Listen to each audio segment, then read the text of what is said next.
two quick questions. The first one is, how did you get it right after being such a great leader in the church? I think it was for 30 years or so.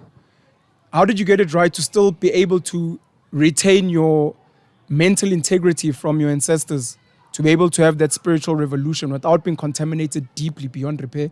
And then secondly, we spoke about education. Zimbabwe has got one of the greatest education systems on this continent.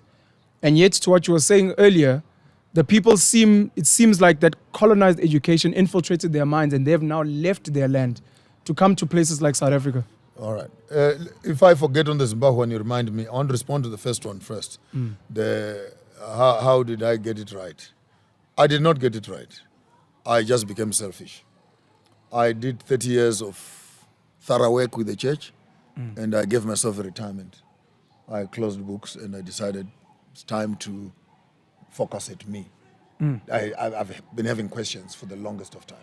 I was built naturally like that, with a highly interrogative mind. And the church would not allow me to expand and question them and the system, from within the system. So one morning I woke up and I put my religious garments down. And if you may remember, I even made a declaration on Facebook and I said, no, stop calling me bishop and etc. I'm no longer interested in that title. Because some of you guys who have known me as a bishop, when you see me now going to start my journey with the traditional healers, starting my journey with the African royalties, start my journey. That's when I went visited Babu Credo Mutwa. I had the privilege of interviewing him for one of my books when I was writing Going Place in the Spirit. Spent some few days with him, writing Kurumani there, and etc. And when I put the picture up on Facebook, the picture is there. Yeah. You can go and read the comments that are there. You have become a witch. You have become a sangom. You are talking to the devil. You have become a child of Satan. And you're looking at. So I said, if my personal journey as an author, I want to put a book out there that will be honest. So I asked Babu Credo Mutwa a simple question: how do you live a spiritual life? What does it mean to become spiritual? And then I'm documenting, because I'm writing a book. So and because I interviewed the person whom I think is spiritual, you want to control me as to how and who must I interview, and I'm writing my works. Then I felt offended, honestly. Yes. And said, just take your title, go and give it to someone who needs it. It was good when I was having it, and I was doing what I was doing. But from where I'm doing now, I'm doing me now. And I read one small little article, it was in a video also by Miles Monroe, who was saying, as long as you're still using a title, maybe your name is not yet big enough. Yes, yes. So I took the word bishop and I put it aside, and I said Maponga J. Okay, so I don't have to call you Bishop Maponga anymore. I don't know what I meant. Maponga J. How do you address a 53-year-old man in your own tribe? Who put you, Malume? Does it offend you To be what? to be called bishop? No, it's a title that I've grown up with. I'm saying, don't use it if you will be offended. Yes. And you find me doing things that you don't think the title goes with. Do you think other people need a push and awakening? Because it seems like you decided self. You woke up yourself.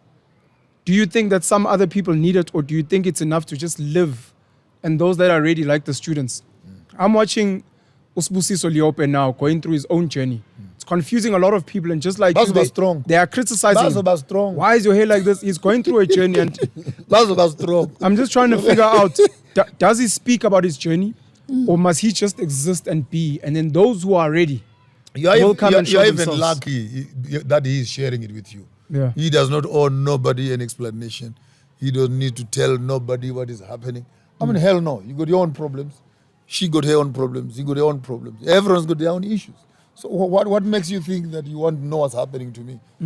So that what will happen to you after you know what's happening to me? It's none of your business. It's actually a privilege for people to see us grow and develop in their eyes. Then it is doable that a whole bishop of a church can begin to ask critical questions and reinvent himself to a level of understanding and create new paradigms and etc. Then it's possible that if a man like me, it was more difficult to make the decisions I'm making, because I already have people that I have baptized into this theory. That you saved. I have churches that I have built. I have members that I have married. And my responsibility towards the very community I'm walking away from is the size of a mountain. But some of them are even sending messages to you on the day they baptize you. Do you remember you baptizing me? They're sending you pictures. And they want still to tap on your conscience like to say you've gone far away. May the Lord bring you back. We miss you. So for me, with all this responsibility, if I could make such a decision, I mean, some of you guys have not done. You're not as responsible as we are.